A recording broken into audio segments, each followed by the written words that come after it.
Bonjour à tous, ici c'est Serge Kakilembe du 3xw.jctune.com et bienvenue sur mon canal YouTube éducatif et informatif, le Trading Watch TV.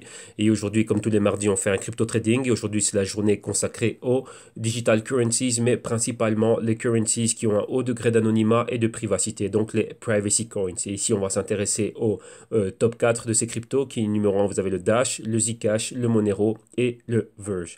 Ok, donc bien évidemment, avant de commencer, je dois vous rappeler que tout ce que je vais analyser, les tests que je vais soutenir et ce dont je vais débattre avec vous ici, donc principalement le price action, que tout ceci n'est que dans un but illustratif, démonstratif et informatif, et donc en aucun cas, cela doit être pris comme une incitation à trader, spéculer et investir avec des actifs qui sont très volatiles, qui dans ce cas-ci sont le Dash, le Zcash, le Monero et le Verge. Donc avant de placer un trade ou de faire un investissement, soyez sûr de faire vos analyses, vos recherches et vos investigations très poussées et rappelez-vous que votre capital est en risque. Et faites attention au retour aux publicités mensongères au niveau des retours impressionnants et ultra fulgurants et tout ce que vous voulez que vous pouvez voir à travers le net. Rappelez-vous que ce sont des actifs à risque et donc de la rente variable. Donc on ne peut prédire ce que pourraient être les retours probables à une semaine, 2 semaines, un mois, un an, tout ce que vous voulez. Donc rappelez-vous qu'il y a d'énormes risques ici, c'est très volatile. Donc soyez sûr de toujours prendre vos décisions sur base d'éducation financière. OK?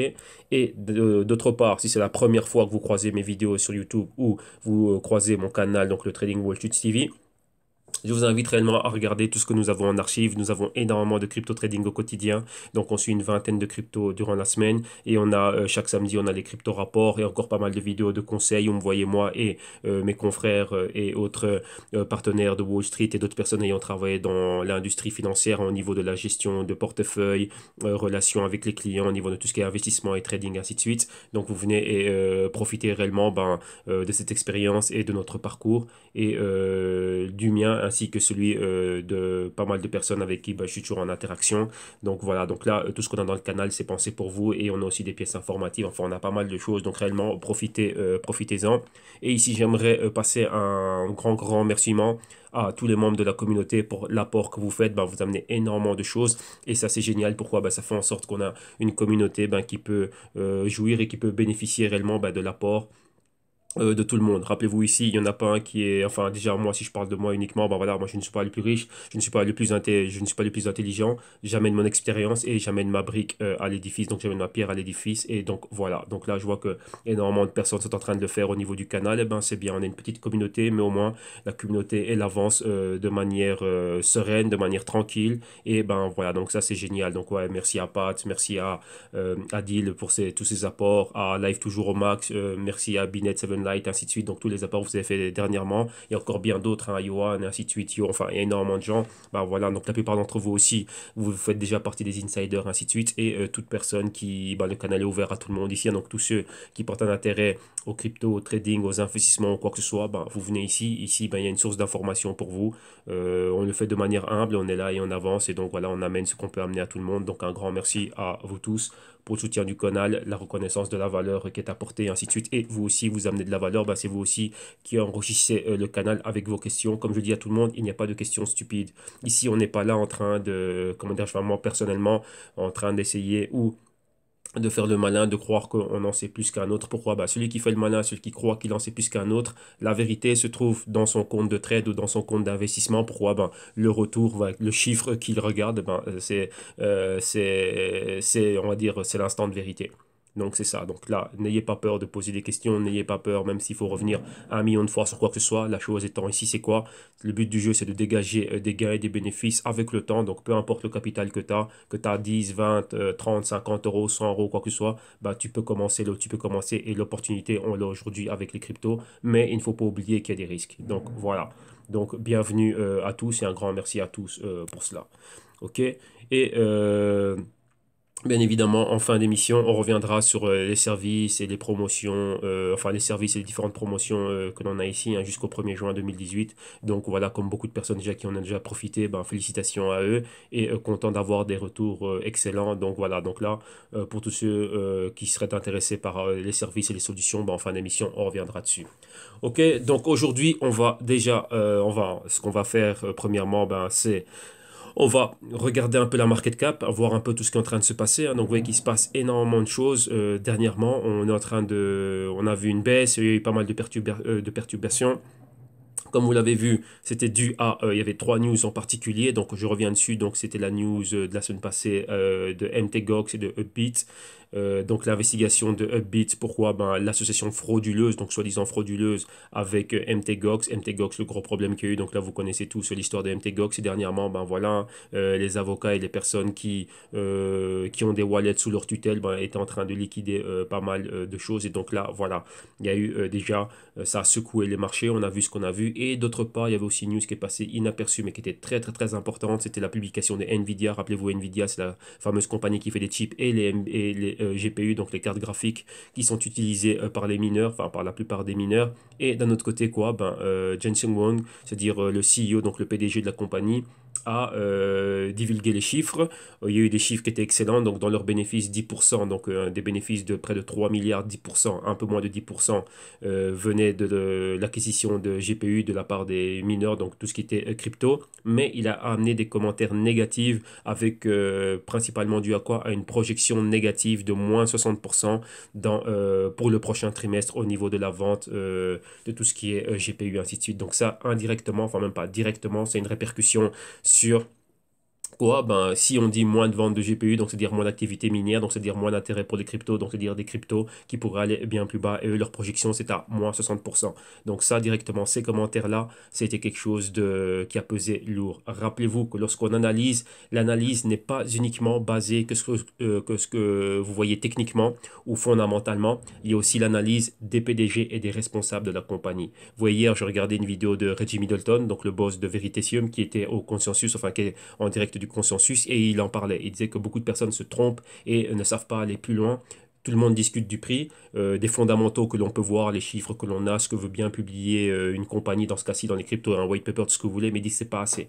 La chose qu'il faut faire, c'est qu'il faut aller voir les personnes, les regarder droit dans les yeux et voir leur body language. Ouais, donc, comment ils sont, comment est-ce qu'ils sont lorsque vous leur posez des questions clés tip-top. Vous allez voir s'ils sont en train d'essayer d'éviter la question ou s'ils n'y ont pas répondu du tout ou s'ils sont en train de vous raconter un blabla qui n'a aucun sens. Vous voyez que ça, c'est ultra important.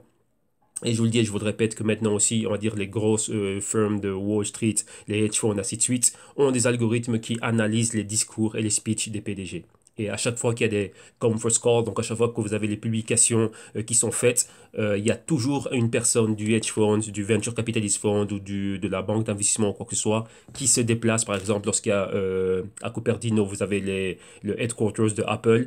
Lorsque Tim Cook est en train de faire la conference call, ben, des personnes vont le voir et lui posent des questions. Elles regardent droit dans les yeux pour voir comment il est. Et ils analysent le discours qu'il vient de tenir avec ce qu'il avait tenu, on va dire, à la période de publication passée et ainsi de suite. Et par rapport à ça, ils en font aussi une analyse. Donc, c'est super important. Donc, vous voyez que lorsque Neo est venu, j'ai été les voir et poser des questions et regarder les responsables dans les yeux. Il en manquait un exactement, on va dire la personne la plus importante qui n'était pas là, mais il y avait le numéro 2 et la numéro 3 qui était là. Donc là, déjà ça, c'est assez... Et oui, ils doivent vous convaincre. Vous voyez, lorsque vous avez la crypto en holding, vous vous investissez dedans, ben voilà, la personne doit vous convaincre. Et donc là, il n'y a rien de mieux que briser le pas. Lorsque l'on peut, bien sûr, aller la voir sur place. Mais maintenant, vous voyez qu'il y a Internet. On a énormément, comment dirais-je, de contenu. Donc, bien sûr, des vidéos. Vous allez voir la personne et il faut l'analyser. Donc, ça aussi, ça fait partie de votre analyse. Et là, donc, pour en revenir avec le PDG d'NVIDIA, eh ben, c'est ça.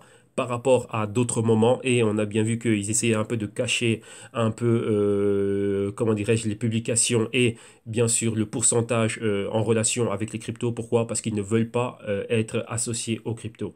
Ça, c'est quelque chose qu'ils ne veulent pas dans la compagnie. Ils sont toujours en train de dire qu'ils ne sont pas là pour ça. Et si vous faites très attention et que vous suivez ça, vous allez voir que eux, ils disent toujours que leurs GPU sont principalement axés et basés uniquement pour les gamers. Ils ne veulent pas du tout. Ils disent si on le prend pour comment dirais-je, pour tout ce qui est crypto, tant mieux. Rappelez-vous que même maintenant, ils pensent à quoi avant? Ceux qui ont le Global Crypto Research, je l'avais vu, ils pensent à dissocier cela complètement, c'est-à-dire à faire une carte graphique uniquement, exclusivement pour l'activité minière qui sera vendue uniquement, exclusivement pour les miniers. Et d'un autre côté, la GPU classique que l'on connaît, ben, ils ne veulent qu'elle ne soit vendue qu'aux gamers. Donc là, même maintenant, ils ont même demandé à tous les distributeurs de s'assurer que ce soit premièrement les gamers qui aient accès aux cartes graphiques et donc maintenant ils vont faire une autre spécifiquement que pour l'activité minière. Ils veulent vraiment se dissocier, ils ne veulent pas qu'il y ait une corrélation entre ce qui est Bitcoin, crypto et eux. Pourquoi? Si on arrive à associer Nvidia avec tout ce qui est crypto, lorsqu'on va voir une forte baisse, bah, ça peut miner réellement les performances de la compagnie. Pourquoi? Rappelez-vous qu'il y a toujours un consensus, hein, donc pas consensus la conférence, mais Wall Street bouge en consensus. Si tout le monde se dit, bah, tiens, ça pue, et ben ça pue. Ouais, et donc là, on va tous l'abandonner. Et eux, c'est quelque chose qu'ils ne veulent pas. Nvidia est pionnière au niveau de l'intelligence artificielle et de pas mal d'autres choses, le machine learning, des services cloud et comment dirais-je, des puces pour les supercomputers et ainsi de suite. Donc eux, ils veulent vraiment mettre ce côté business, solution pour les business, premièrement, et non réellement être associé à tout ce qui est l'activité minière. Moi, je vous le dis, moi, j'ai lu les rapports des trimestres passés et ils disaient juste, oui, tiens, on a quelques broutilles avec les cryptos. Mais maintenant, dans le nouveau rapport, ils disent exactement le pourcentage, chose qu'ils ne faisaient pas avant. Avant, lorsqu'on leur posait ce genre de questions, ils étaient toujours vagues. Ils n'amenaient pas, on va dire, oui, X pourcentage correspond à ça. Et maintenant, ils l'ont fait. Et à la fin, ils ont amené un commentaire négatif. Donc ça, c'est très, très, très important. Donc là, il ne faut pas oublier que ça fait partie de votre analyse d'aller au-delà de ce que l'on voit ici au niveau du prix, d'aller au-delà de ce que vous pouvez voir, on va dire fondamentalement, des différentes métriques. On va voir le plus. Donc, vous voyez que je fais toujours l'effort ici de vous le partager. Principalement, ben, les cryptos, les compagnies les plus transparentes à ce niveau-là, ben, c'est l'équipe de Dash, vu qu'on les voit quotidiennement, et enfin quotidiennement, périodiquement au niveau des trimestres. Ceux des Ripple sont très actifs. Vous avez encore qui des personnages comme Justin Sun, Vitalik Buterin, Charles Hoskinson et ainsi de suite. Donc ils sont Charlie Lee aussi qui sont fort là, mais ces autres personnages sont plutôt là pour parler du côté de l'aspect technologique et ainsi de suite et des développements qui sont en train de faire en cours, mais réellement pas spécialement de ce qu'est la performance du jeton lui-même. Rappelez-vous que nous, ce qui nous intéresse, c'est la performance du jeton. Pourquoi? On fait un parallèle entre le développement et si le développement arrive, donc s'ils arrivent à aboutir, donc si on arrive vraiment à la matérialisation de ce qu'ils veulent faire au niveau du développement et de la technologie, bah, de notre côté, bah, le jeton que nous, on a en holding va prendre de la valeur. Donc des cas d'utilité concrets, ouais, comme on voit avec le Ripple et enfin le XRP et ainsi de suite, des adoptions. Donc là, c'est ça. Donc on a besoin de voir cela. Mais si vous analysez bien ce que la plupart de ces développeurs sont en train de dire, on va dire que l'équipe de Charles Hoskinson, donc IOHK, donc Cardano, ainsi de suite, Ethereum Classic, eux, ils sont plutôt du côté, ben, vous voyez, ils ont ce côté humanitaire, hein, donc Mère Teresa, améliorer le monde, ainsi de suite. Vitalik Buterin, il est très axé au niveau technique, développement de ce qu'il est en train de faire.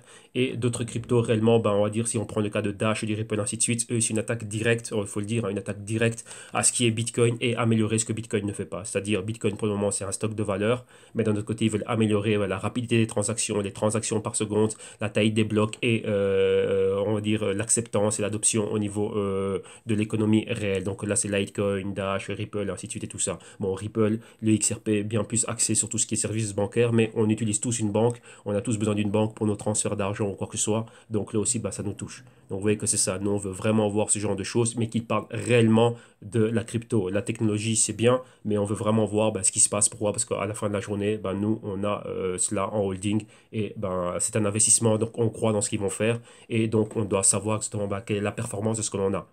Vous voyez? Peu importe, imaginez-vous, bah, Warren Buffett, il est dans Apple, il s'en fout de savoir si tu vas nous mettre des bureaux, bien si tu vas déplacer ton quartier général de là à là. Non, lui il veut savoir les ventes d'iPhone, elles sont passées comment va iTunes, comment va le Play Store, comment vont les différents services que tu es en train d'offrir, est-ce que tu as une projection, est-ce que tu vas libérer des bénéfices, est-ce que tu utilises bien le capital que tu as, est-ce que tu as bien remboursé les dettes que tu as, est-ce que tu as du cash, comment vont les actifs que tu as, est-ce que tu as un problème ou pas, comment va ta balance comptable, et ainsi de suite. C'est tout ce qui l'intéresse et quels sont les bénéfices qu'il va avoir. Pourquoi? Bah parce que moi, bah, je suis actionnaire de ta compagnie, j'ai X% de la compagnie et donc j'ai pas envie de me retrouver avec des actions qui ne valent rien. Vous voyez que là, pour nous, c'est pareil. Donc, c'est à eux de nous convaincre et de faire des choses concrètes. Ouais, ne pas avoir des discours échappatoires, des discours avec des blabla, rentrer dans des jargons techniques pour nous embrouiller qu'on ne comprenne rien. Non, il faut être clé. Il va dire, voilà, on a ça et ça, et là on avance. Et là, bah, ceux qui le font le mieux, bah, c'est Dash, le Ripple et ainsi de suite. Ok?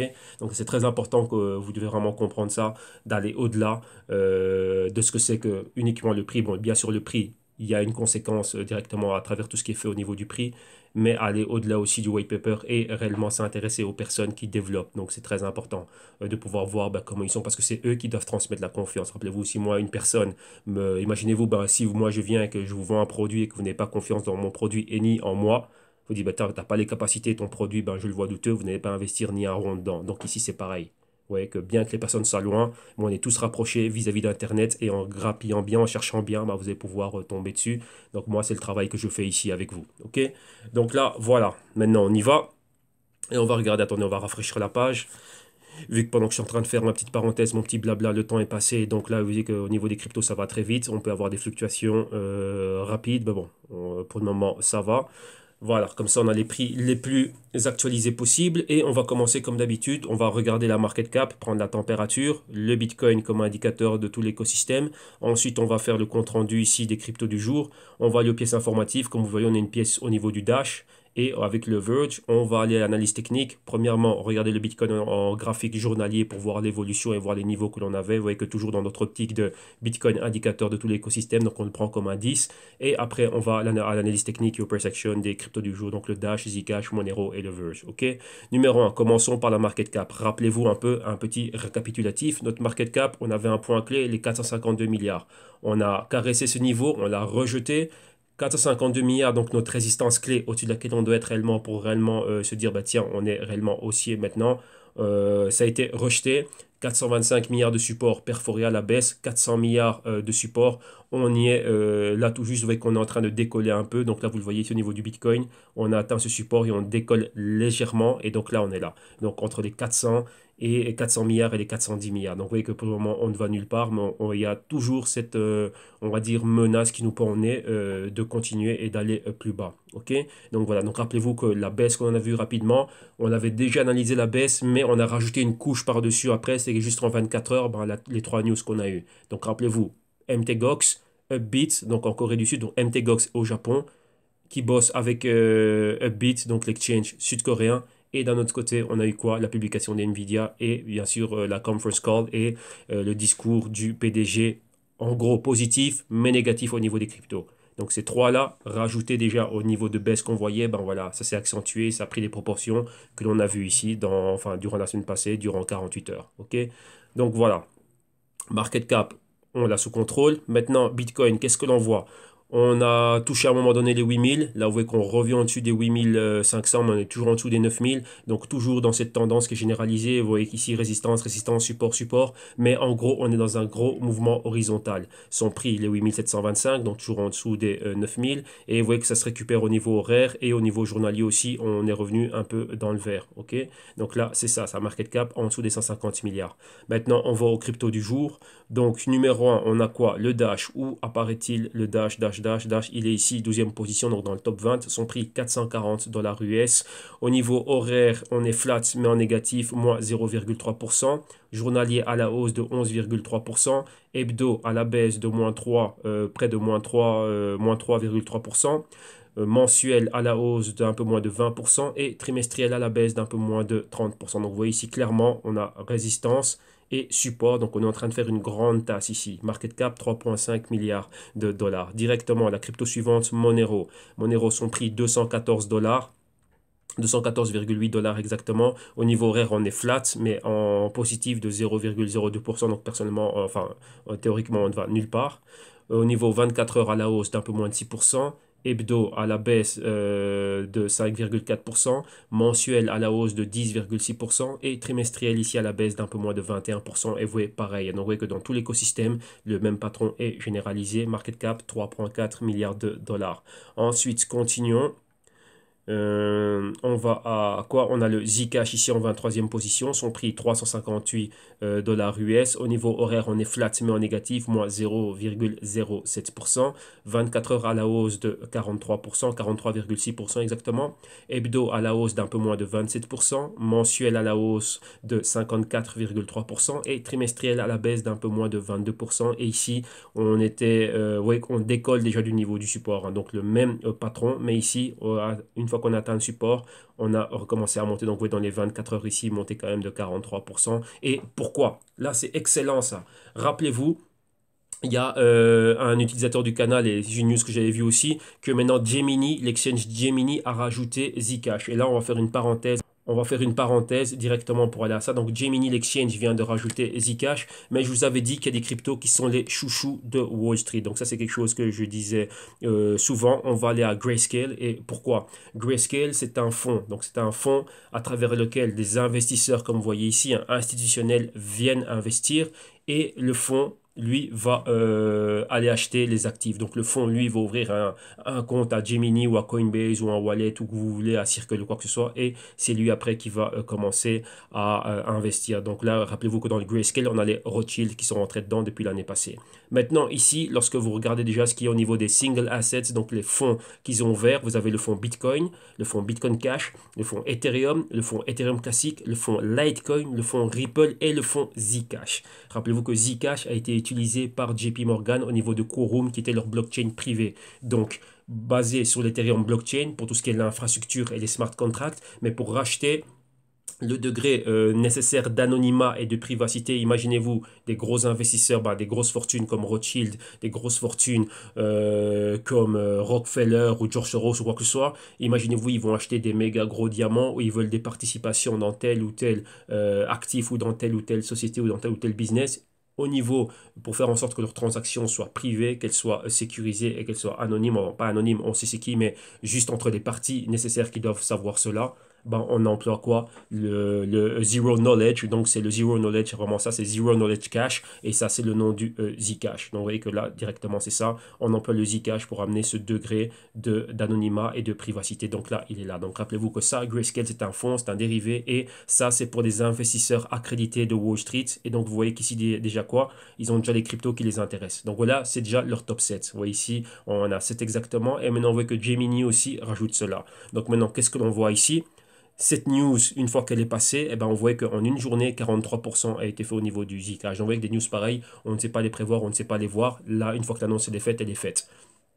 Et vous voyez ici que directement, Zcash, boum, a recommencé à remonter. Vous voyez qu'on n'en parle pas énormément, mais Zcash a déjà eu des cas d'utilité concrets au niveau de quoi? De la technologie qu'ils amènent et ça a été fort publicité. Et vous voyez JP Morgan, qui est la plus grosse banque aux États-Unis, voilà qu'il a utilisé. Donc vous voyez qu'il faut regarder les cas concrets, donc au cas par cas, vis-à-vis des cryptos et voir qui l'utilise et pourquoi on est en train d'utiliser cela. Donc lorsque vous voyez cela, ça, c'est déjà un indicateur de qu'est-ce que Wall Street aime. Et maintenant, vous voyez que ça a été rajouté où? Sur Gemini. Vous voyez qu'on s'attendait quand même à voir d'autres choses. Vous voyez que le Grayscale a le Ripple, mais Gemini, ils auraient pu rajouter n'importe quel autre crypto. Donc, vous voyez que malgré ça, on est dans le top 30, mais vous voyez qu'il y a des cryptos qui sont clés et qui se voient octroyer les faveurs des gros investisseurs de Wall Street. Donc, ce côté-là, rappelez-vous, il y a une très mauvaise publicité qui est faite au niveau des cryptos anonymes et des cryptos privés, mais il faut comprendre cette technologie.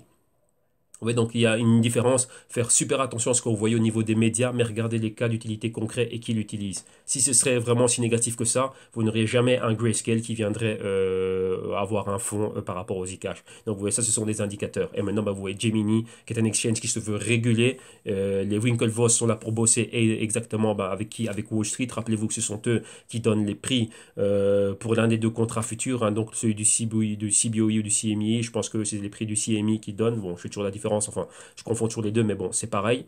Donc là, rappelez-vous, c'est ça. Donc, vous voyez que là, ce sont des indicateurs d'un placement stratégique. Rappelez-vous, c'est bien de prêter attention à ce que ces gens disent, mais d'un autre côté, il faut regarder ce qu'ils font. Et ce qu'ils font, c'est concret. Oui, comme Goldman Sachs ou quoi, n'importe quelle autre banque. Oui, les cryptos, c'est ci, c'est ça. Mais bon, après, on a un trading desk. Mais bon, après, on achète Poloniex. Mais bon, après, on a investi dans Circle. Mais bon, après, on fait ci, on fait ça. Ah, bon, en fait, oui, voilà, on opère dans les cryptos, mais on ne voulait pas le dire parce que si, ça. Non. Vous voyez, donc, il faut faire super attention à ce qu'ils font. Ça, c'est la chose la plus importante. Vous voyez, c'est l'argent qui est roi. Regardez dans quoi ils mettent leur argent. Oui, c'est ça. Donc ils ont toujours des doubles discours, mais rappelez-vous, une fois que les choses elles sont faites, et eux, ils prennent position tranquillement. Ok, donc là, regardez déjà, on le voit ici, Zcash qui monte fortement. Et ensuite, on termine ici avec le Verge. Et le Verge, son prix 6 cents de dollars. Au niveau horaire, on est flat, mais à la baisse de 0,06%. 24 heures à la hausse de 2,75%. Ici, au niveau hebdo, à la baisse d'un peu moins de 20%. Mensuel à la baisse d'un peu moins de 33%. Et trimestriel à la hausse de près de 12,5%. Et vous voyez ici le patron qui est généralisé. Ici, là, on voit plutôt la tendance à la baisse. Enfin, comme dans tout.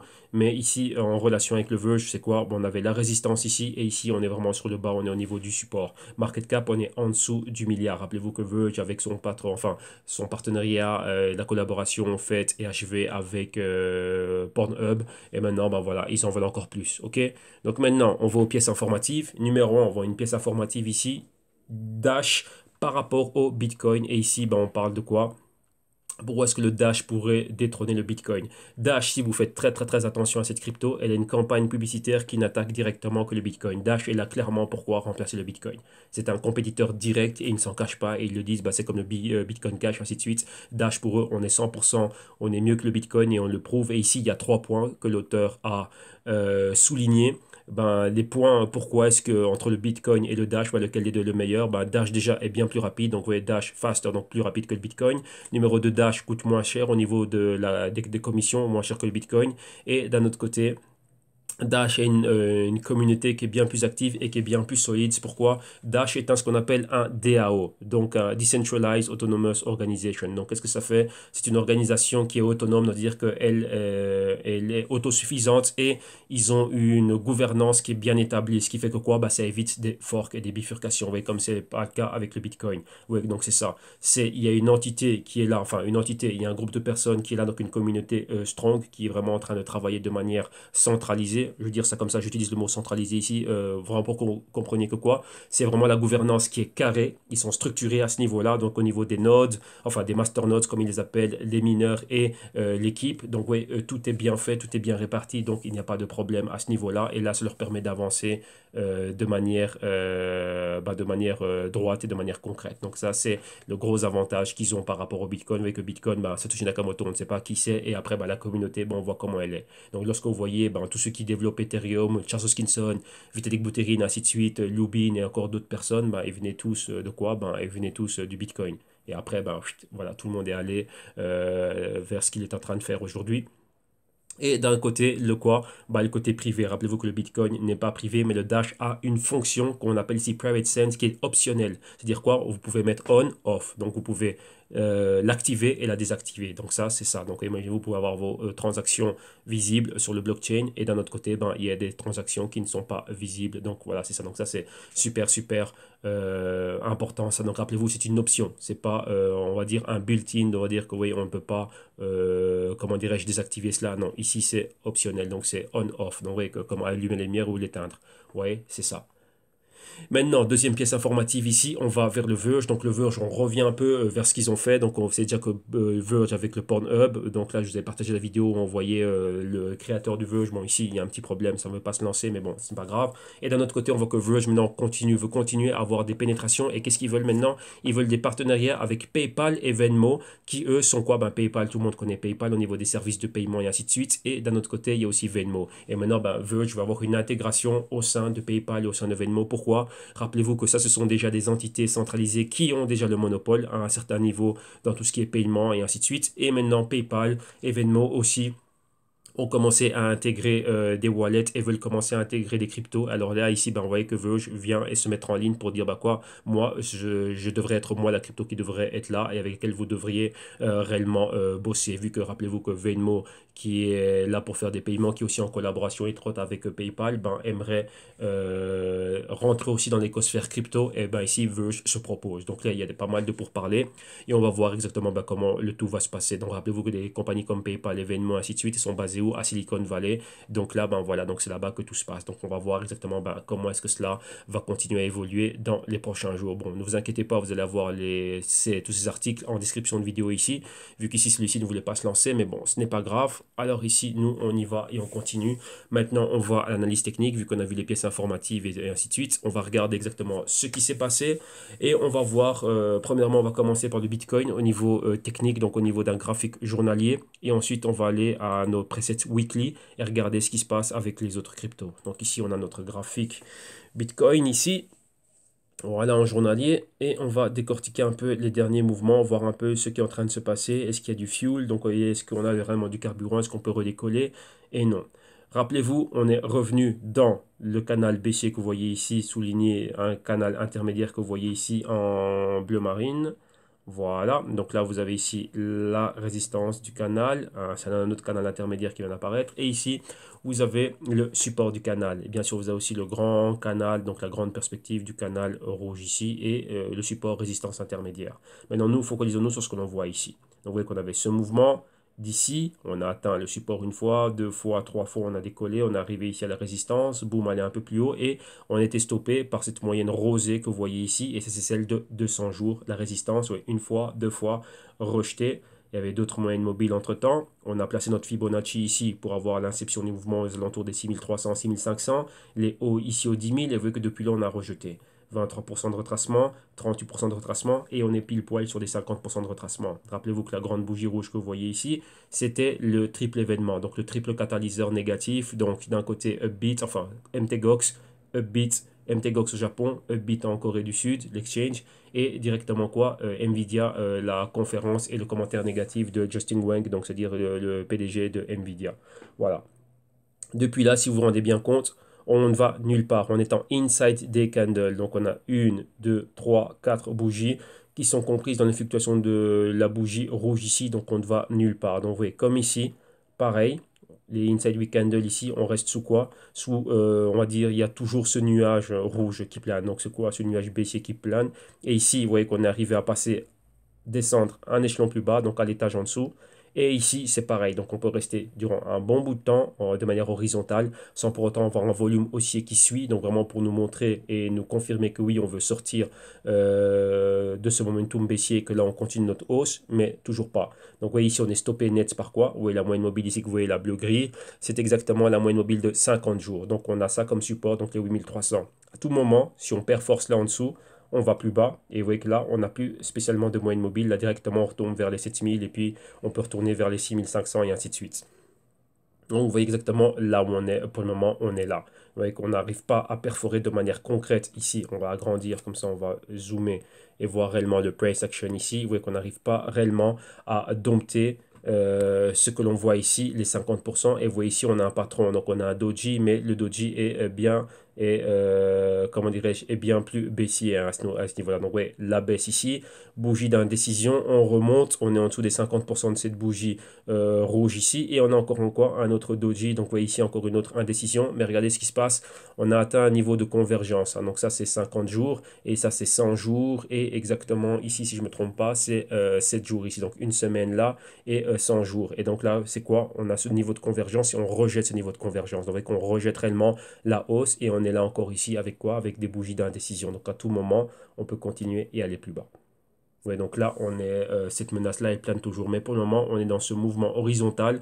Donc, vous voyez ici, moyenne de 50 jours comme support et moyenne, ici, la bleue turquoise, 20 jours comme résistance. Et on avance dans ce range latéral. Donc, vous voyez qu'on ne va nulle part réellement, mais toujours sous un nuage rouge. Donc, toujours, comme c'était le cas ici, hein, la menace reste toujours, on va dire, la dominance et le momentum reste toujours baissier. Donc là, maintenant, il faut vraiment qu'il y ait beaucoup de volume et qu'on voit vraiment comment dirais-je, une bougie verte bien décisive, donc de ce genre-là, et qui va à, comment dirais-je, qui va plus haut, mais avec une continuité. Et lorsque vous regardez bien, les bougies vertes, donc la hausse a du mal à continuer. Mais tandis que lorsque c'est rouge, vous voyez qu'il y a souvent, enfin même pas souvent, on voit clairement qu'on a des continuités avec des bougies rouges. Donc rappelez-vous, on descend A, B, C, D aussi, hein. Donc on aurait notre A ici, notre B, notre C quelque part ici, et on pourrait aller plus bas. Ou sinon, on revient avec un A ici, le B dans toute cette zone, un C quelque part ici et avoir un D bien plus haut, c'est-à-dire les 11 000 et les 12 000. Donc pour le moment, on est là et on voit réellement ce qui est en train de se passer ici. Ok, donc là, voilà, ça c'est pour, techniquement, on a pris le Bitcoin comme indicateur. Maintenant, on va aller au crypto du jour et on va voir réellement les choses intéressantes, surtout au niveau du Zcash. Donc vous voyez que les catalyseurs ici, un catalyseur qui a fait prendre pratiquement près de 50% au Zcash, ben, c'est quelque chose de super, super intéressant ça. Donc maintenant, on va en weekly. Et on y va. Donc vous voyez que c'est très important ici, c'est quoi? C'est le listing. Donc listé sur un exchange qui, on va dire, est créé, a été fait et est vraiment là pour les institutions de Wall Street. Et vous voyez qu'un fonds comme le Grayscale avait déjà cela. Donc vous voyez qu'ils ont déjà 7 cryptos qui pour eux sont déjà clés. Et maintenant, vous voyez ces mêmes cryptos, ces noms commençaient à être rajoutés un peu partout. Vous voyez maintenant sur Gemini. Ouais, donc là, on aurait peut-être pu voir un Ripple ou quoi que ce soit d'autre, mais ça arrivera et ça viendra avec le temps. Mais vous voyez que ce sont toujours les mêmes cryptos qui sont là. Donc vous voyez que il est très intéressant de savoir comment se positionner. Si vous regardez le grayscale est fait. Si on revient dessus, donc si on analyse tout simplement le placement qui est au niveau du grayscale, c'est un placement qui est réellement très stratégique, hein. Donc vous voyez, vous avez le Bitcoin qui est là, donc on va dire représentant quoi, un stock de valeur, représentant l'or digital. Vous avez le Bitcoin Cash qui est là, lui, pour faire le côté devise, le côté monnaie, le côté utilité quotidien, donc vis-à-vis du Bitcoin. Donc ici, vous avez un stock de valeur, vous avez quelque chose qui remplacerait le fiat, on va dire, donc pour un cas d'utilité concret au quotidien. Vous avez ici les plateformes qui vous permettent des dApps, donc des applications décentralisées, plus des smart contracts. Ici, vous avez la même, Ethereum classique, donc exactement, bah, c'est exactement la même chose, hein, sauf qu'elle est quoi, moins capitalisée, mais c'est la même performance que l'Ethereum. Vous avez le Litecoin qui est là pour être le petit frère du Bitcoin, donc lui c'est l'or et lui ici c'est l'argent, donc d'office les deux sont là, donc lui aussi, hein, utilité au niveau des marchands, au niveau un peu comme le Bitcoin Cash, donc utilité au quotidien. Ripple qui est là pour tout ce qui est interbancaire. Et ici, l'option de quoi? Une digital currencies, donc comme le Litecoin, comme le Bitcoin Cash et comme le Bitcoin. Mais ici, celle-ci avec quoi? Avec un niveau d'anonymat et de privacité. Donc vous voyez qu'ils sont diversifiés d'une manière intelligente. Et là, c'est tout l'écosystème crypto qui est représenté à travers ces actifs. Donc là, vous voyez, il faut connaître chacun de ces actifs, voir ce qu'il amène au niveau de leur white paper, et ben voir après quelles en sont réellement les utilités. Vous voyez qu'ici, c'est super bien représenté. Donc là, c'est déjà un bon indicateur. Et ensuite, ben, vous voyez que ce sont les cryptos desquels on parle pas mal. Vous voyez, là, ça représente pas mal de choses, mis à part le Ethereum et le Zcash qui sont dans le top 30, mais les autres sont celles du top 10. OK? Donc, voilà. Alors ici, on va commencer par le Dash. On va voir ce qui se passe ici au niveau du Dash. Donc voilà, on va prendre le Dash face au dollar US. Et voilà, ici on a les prix qui nous viennent de Poloniex. Voilà, voilà. Et on est dessus ici en weekly. Et donc là, bon, on voit exactement le patron comme on avait. Mais nous, on va se focaliser réellement sur ce qui se passe ici, hein, donc à court et moyen terme. On va regarder réellement ce qu'il y a. Rappelez-vous, on avait nos mouvements de la semaine passée. Donc rappelez-vous, on avait pris ici l'inception du mouvement, ici baissier en bas à ce niveau-là, début avril, donc sous évaluation. On a eu tout un mois d'avril haussier et maintenant, boum, on a eu le retracement. Donc on avait atteint quoi?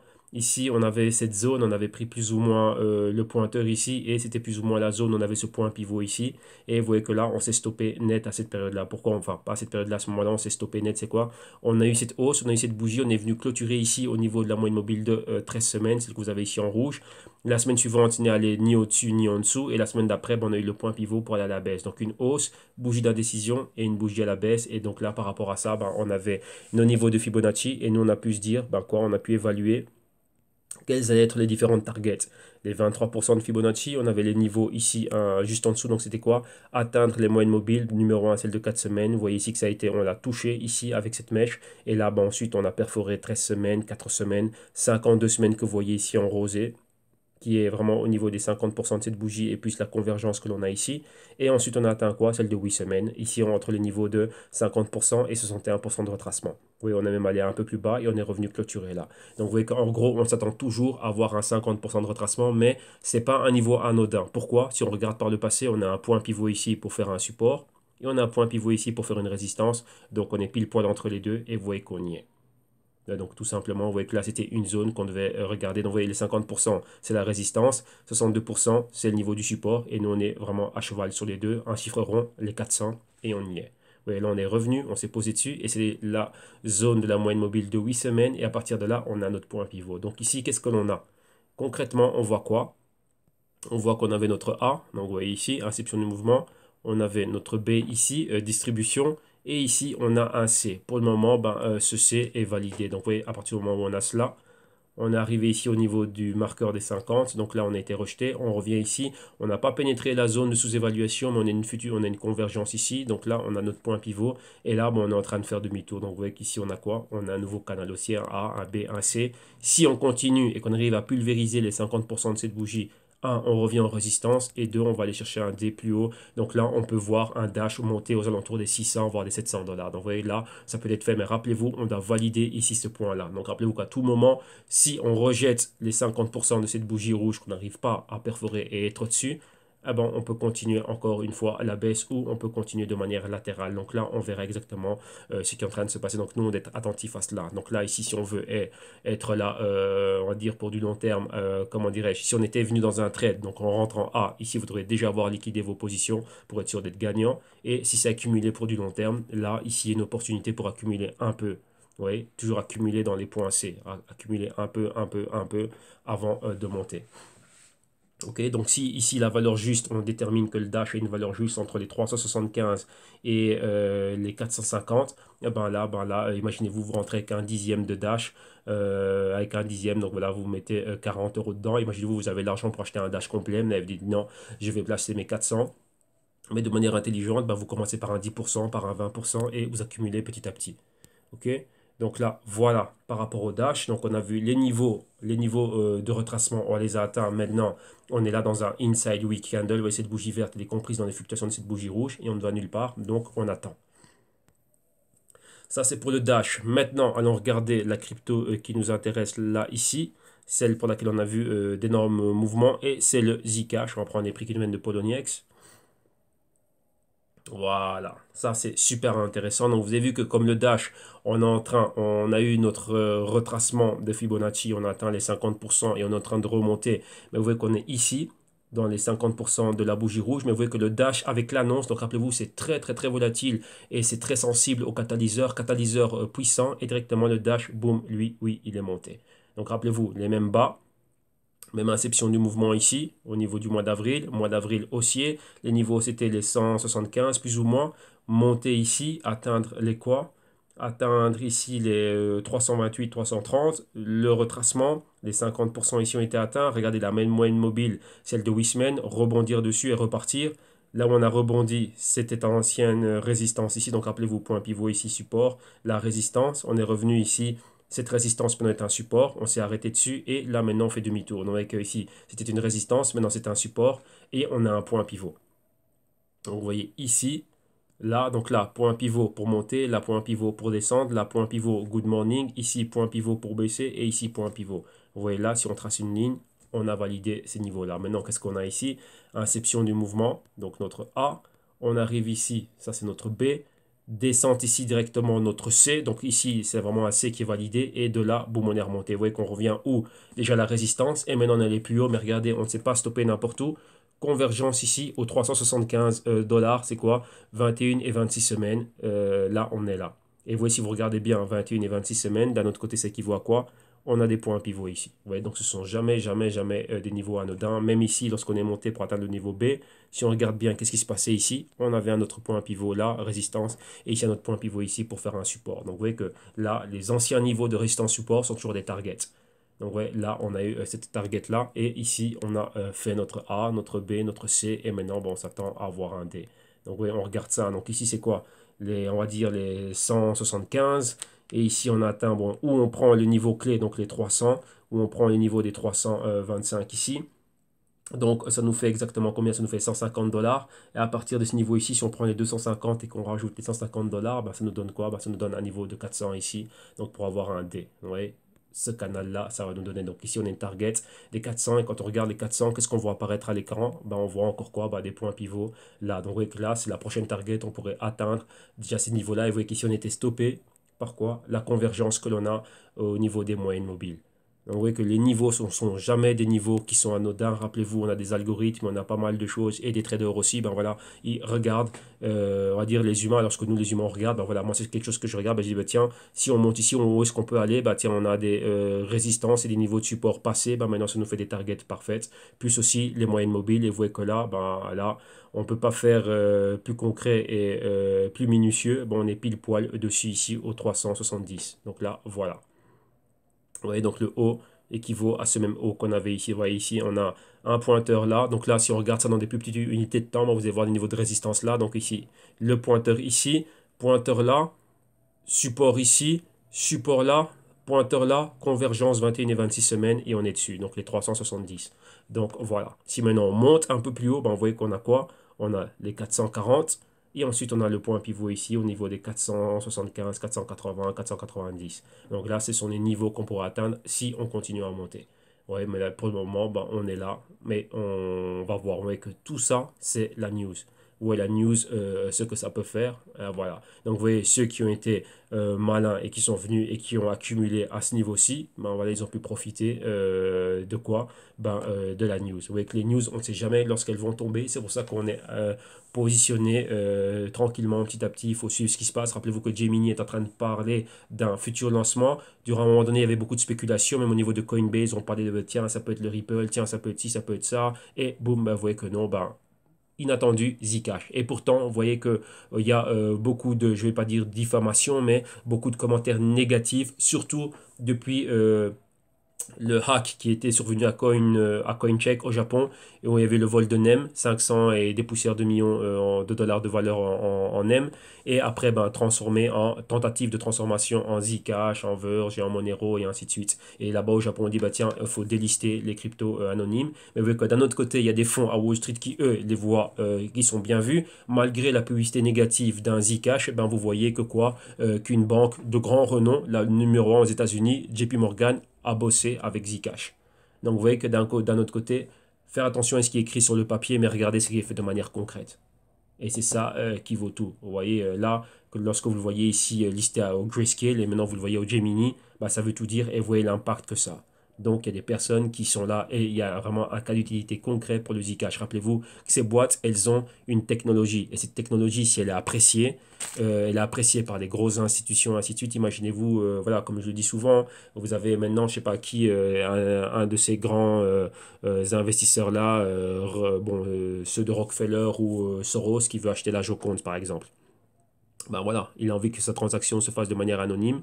Il n'y aura que les entités qui savent ben, que c'est lui, mais au niveau de la blockchain, ben, il veut que ce soit anonyme, qu'on ne sache pas ben, rediriger et reconnecter, retracer, on va dire, cela à son wallet. Bon, bien sûr, là, on ne saura pas que c'est lui, mais vous voyez que pour avoir cette couche d'anonymat en plus, ben voilà, on va utiliser un smart contract et on va rajouter une couche d'anonymat en utilisant le Zcash. Vous voyez que là, maintenant, cela peut être fait.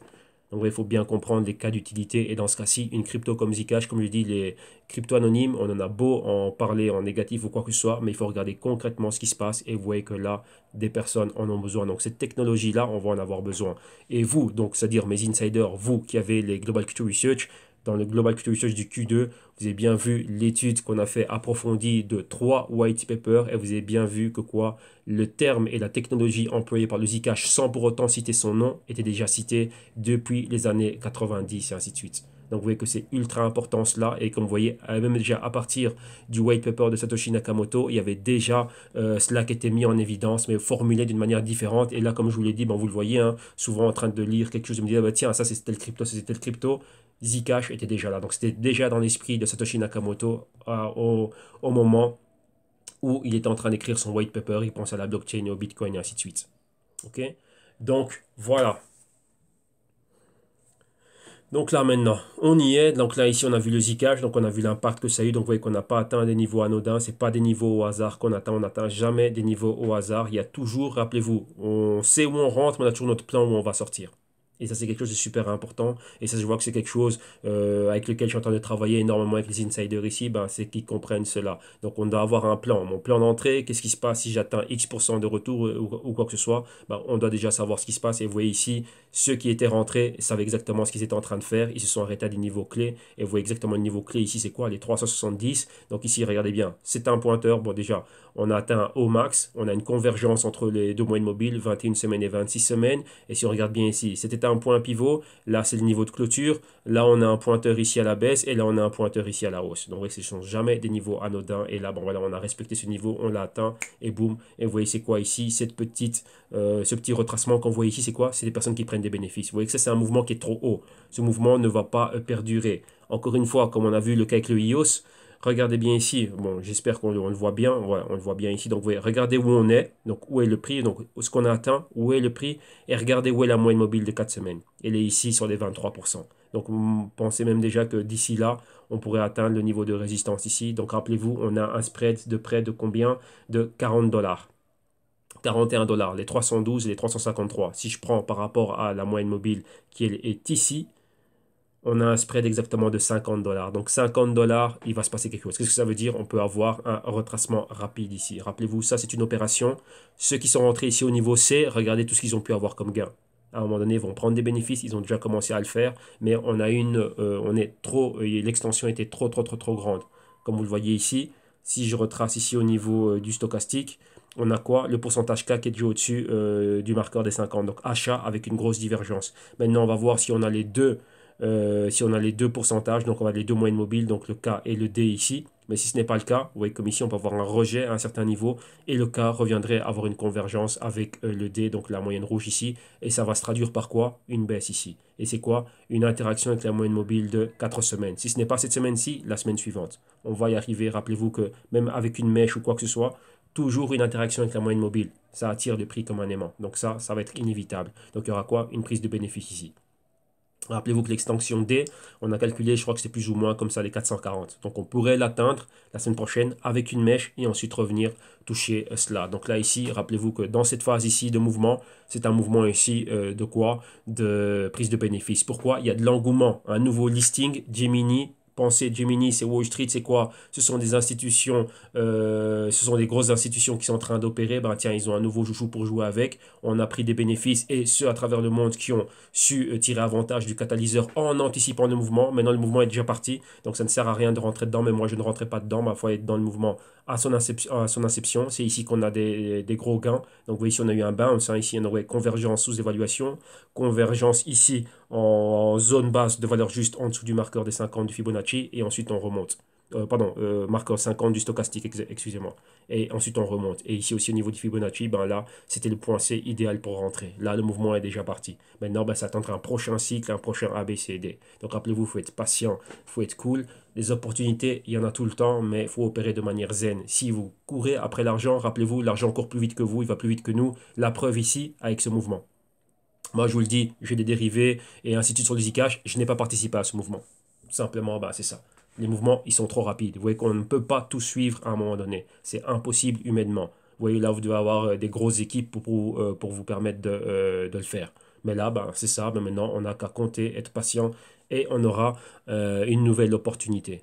Ouais, ou un short. Dans ce cas-ci, je ne mettrai pas trop de short pour qu'on est dans une configuration haussière et il peut avoir un gros potentiel haussier. Attendre que cela revienne à un niveau C, donc à un niveau de valeur un peu plus juste et déterminer des projections et profiter d'un nouveau cycle ABCD. Là, c'est tout ce qu'il y a à faire. Enfin, ça, c'est ce que moi je fais personnellement. Vous voyez, donc sans émotion, bah, le mouvement il est parti, bah, il est parti. Bah, c'est ça. On ne peut pas être dans tous les mouvements. OK? Si vous tentez d'y être, ben, vous allez y être, mais pas de manière optimale. Donc là, ben, ça peut être frustrant et ça peut mener à prendre des mauvaises décisions. Vous voyez que le trade, on s'y prépare. Vous voyez, c'est comme un match, comme on dit toujours. S'il y a un match PSG-Real Madrid, les joueurs ne s'entraînent pas le samedi juste avant le match. Ils s'entraînent pendant la semaine et ils préparent cela correctement et ils arrivent en forme optimale pour le jour du match. OK? Donc voilà, on a fait le Dash, on a fait le Zcash. Maintenant, on va aller au Monero. On va faire le XMR ici. Donc XMR face au dollar US.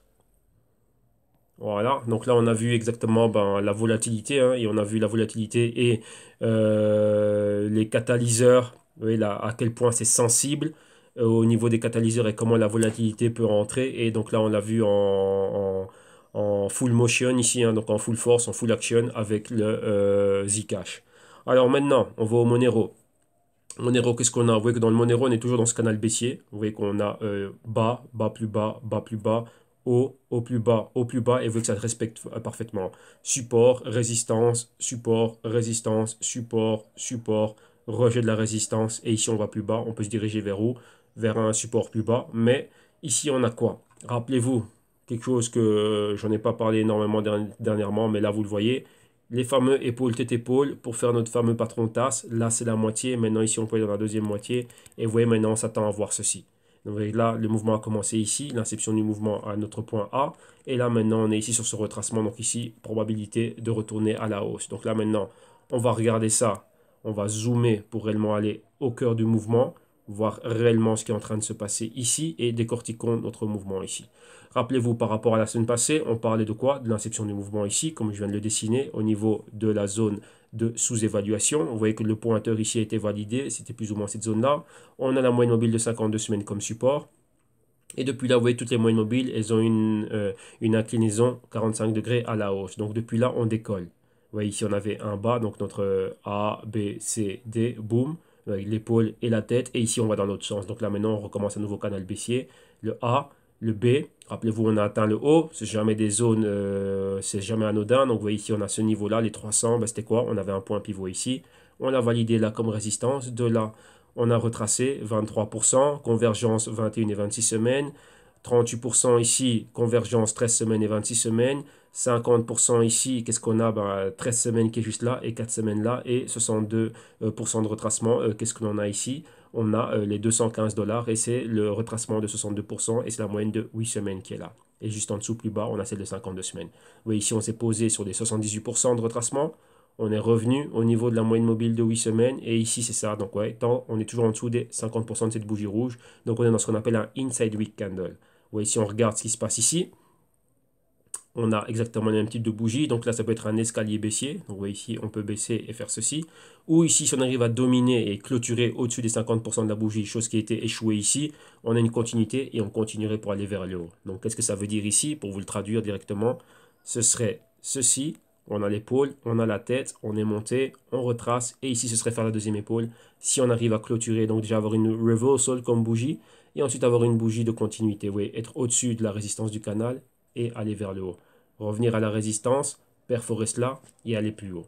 Donc, qu'est-ce que ça veut dire ici pour nous? Ça veut dire avoir notre A, B, C, D, avoir un canal aussi. Rappelez-vous, ici, on avait notre canal baissier, comme ceci. La moitié est là, épaule, tête, épaule. Et ici, on va dans l'autre sens. Donc, notre A, notre B ici, notre C, et aller chercher un D. Donc là, ce serait quoi? Aux alentours des 400 plus ou moins.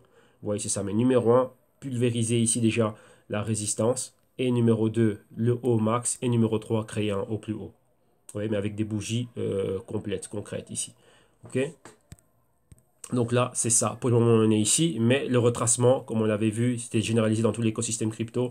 On l'avait vu, le retracement a eu lieu. Mais vous voyez que c'est toujours ça. Il faut se dire, bah, tiens, quels sont les niveaux qu'on peut atteindre. On prend toujours comme base les 50%. Mais vous voyez qu'ici, on allait bien plus bas que les 50%. On a atteint, vous voyez, on a au niveau du retracement, c'est les 50%. Et aussi, regardez l'interaction avec les bougies. Donc, enfin, pardon, pas avec les bougies, les moyennes mobiles. Donc, où est la moyenne mobile de 4 semaines, où est celle de 8 semaines. Donc, principalement, vous voyez qu'il y a toujours une interaction avec ces deux-là, tant à la hausse comme à la baisse. Et ici, ben voilà, on les a atteintes tous les deux, toutes les deux, donc 4 semaines ici, 8 semaines là, et à partir de là, maintenant, on fait demi-tour. Si on va plus bas, ben, on a celle de 52 semaines qui est ici. Vous voyez? Et donc là, on y va, on fait demi-tour ici. Donc, espérons qu'on fasse demi-tour et qu'on n'a pas complété notre cycle. C'est-à-dire quoi? Aller chercher un bas plus bas. Si on complète ce cycle, on valide la résistance de canal, on valide le rejet et on valide le support du canal. Donc en ayant un bas plus bas, un bas plus bas et encore un autre bas plus bas. Mais si on s'arrête ici, on va compléter l'épaule, tête, épaule. Et ici, fin de la baisse, début de la hausse. Vu que regardez bien ici, on est en zone de quoi? De sous-évaluation. Et à partir d'ici, ça peut être le point d'inception de notre mouvement haussier. Vous voyez, la tête ici avec l'épaule, tête, deuxième épaule. Et là, on valide la hausse. Oui, maintenant on est vraiment là, on est à cheval, donc on va voir c'est quoi. Le but maintenant c'est pulvériser cette bougie rouge, donc arriver à revenir au-dessus de ces niveaux-là et aller plus haut. Donc là le Monero, on va voir ce qui va se passer ici. Maintenant on va continuer, on va voir la dernière crypto, c'est le Verge, donc le XVG face au dollar US. Et ici on va prendre les prix qui nous viennent de XBTC, enfin de XBTC pardon, et voilà, c'est bien là qu'on avait nos analyses. Et ici voilà ce qui se passe. Voilà, on est là. Voilà, voilà. Voilà, là on a toute la fluctuation. Et ici, qu'est-ce qu'on a? Bon, on voit qu'il y a pas mal de niveaux clés. Donc là, c'était des points d'entrée, pas mal de choses qu'on est en train de voir.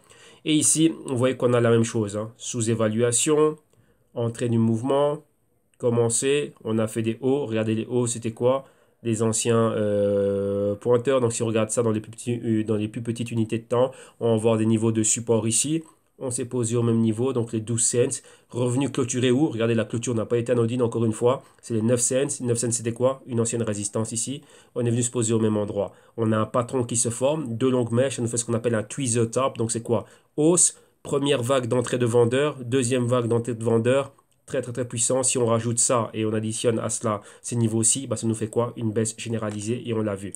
Par rapport au Fibonacci que l'on a mis, vu qu'on a atteint le niveau de résistance, bah, ça nous a fait quoi? Le niveau des 50% qui ont été atteints ici avec des mèches. Rappelez-vous aussi où sont les moyennes mobiles.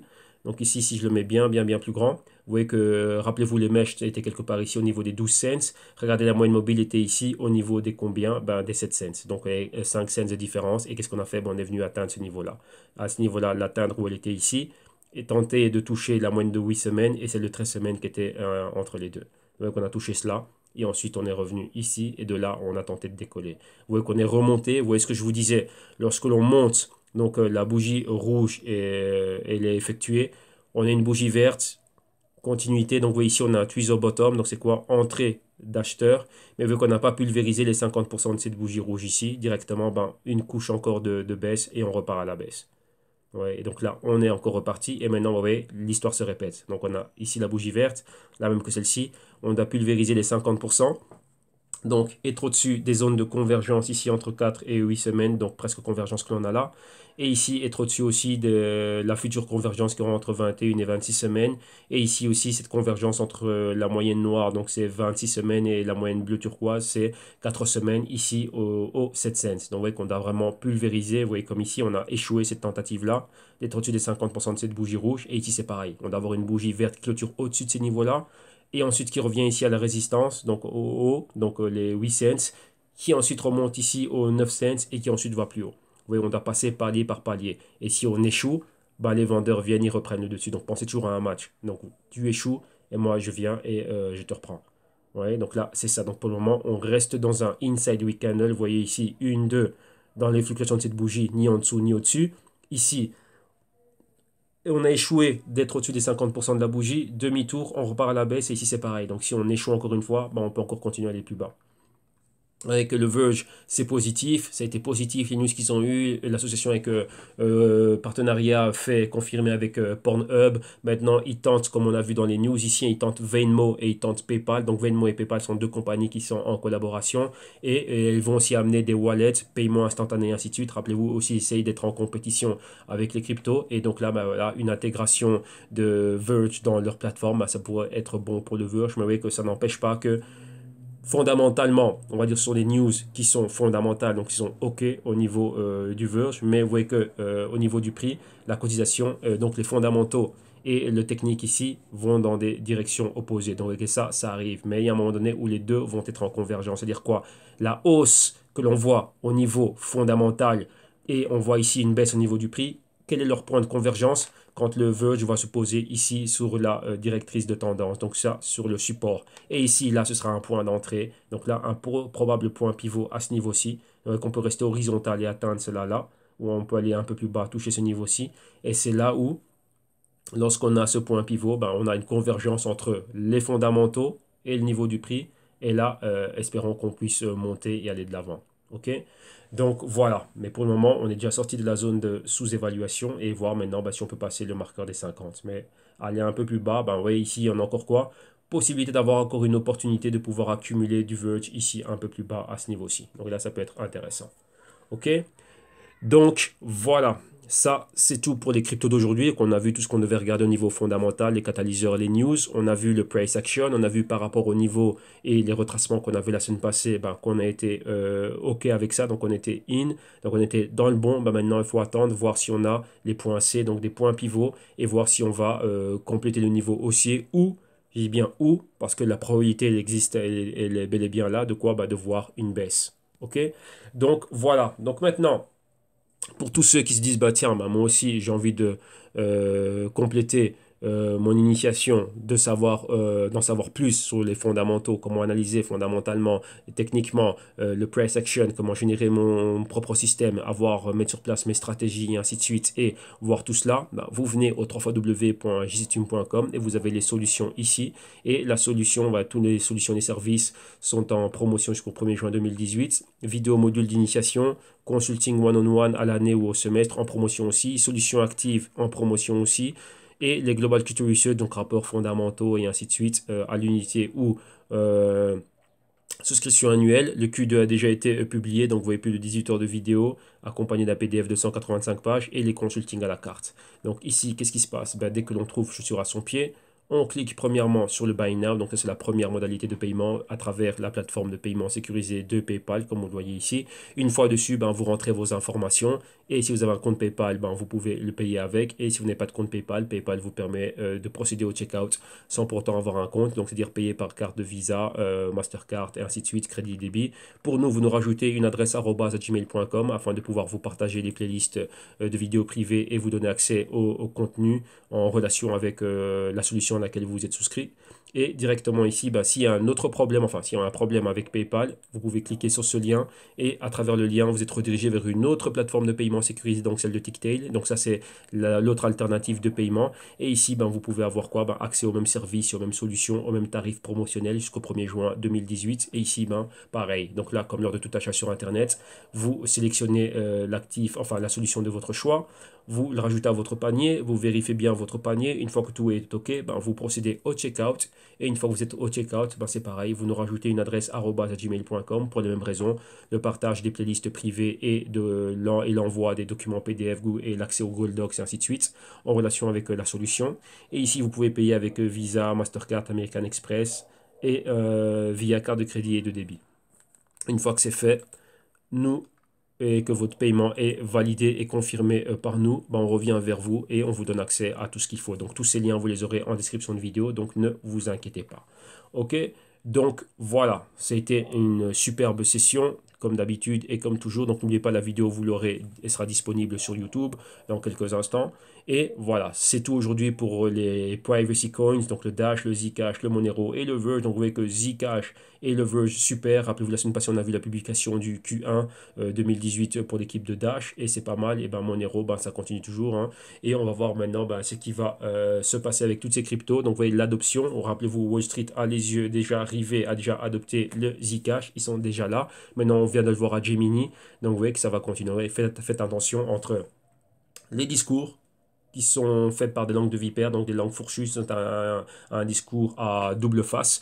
Et d'un autre côté, ceux qui font réellement. Ce qu'ils font réellement, c'est quoi? Ben, l'adoption, investir dedans. Et ben, voilà, ils ont déjà eu un mouvement de pratiquement plus de 40% en moins de 24 heures. Donc ça, c'est énorme. Donc voilà, c'est ça. OK?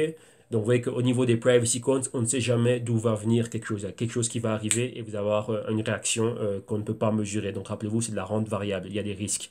Personne ne s'attend, même moi, je ne m'attendais même pas à voir un mouvement pareil. Vous voyez que là, par rapport à Gemini, personnellement, je m'attendais à voir d'autres cryptos avant de voir un Zcash. On savait déjà qu'on avait le Zcash au niveau du GBTC, on va dire au niveau du Grayscale, mais regardez, la surprise est arrivée, ben, Gemini, Zcash. Vous voyez, donc c'est ça. Vous voyez qu'ici, on ne sait pas. Donc, être diversifié, et semer un peu partout, ben, c'est intéressant. Ben, pourquoi? Ben, là, surtout lorsqu'on peut trouver les points C, eh ben, c'est intéressant après de pouvoir avoir ce genre de points. Mais vous voyez qu'on le prend cool, ben, c'est bien, on le voit. Maintenant, on sait qu'il y a un engouement. Ben, maintenant, on va mettre une stratégie en place et on va être vigilant cela et attendre un nouveau point C par rapport à cela. Donc, tout simplement, c'est ça. Vous voyez, des occasions et des opportunités, il y en a tout le temps, mais c'est à vous à pouvoir les détecter et à intervenir de manière avec efficience et réellement avoir un bon money management et réellement une bonne stratégie mise en place. OK? Donc voilà, excellente journée à tout le monde. Un grand merci encore une fois à tous ceux qui collaborent et qui contribuent à la richesse du canal. Donc c'est ça, c'est notre patrimoine intellectuel qu'on est en train d'augmenter tout le temps. Donc ça c'est génial. Un grand merci à vous tous. Vous passez une excellente journée et on se retrouve demain. Bye bye.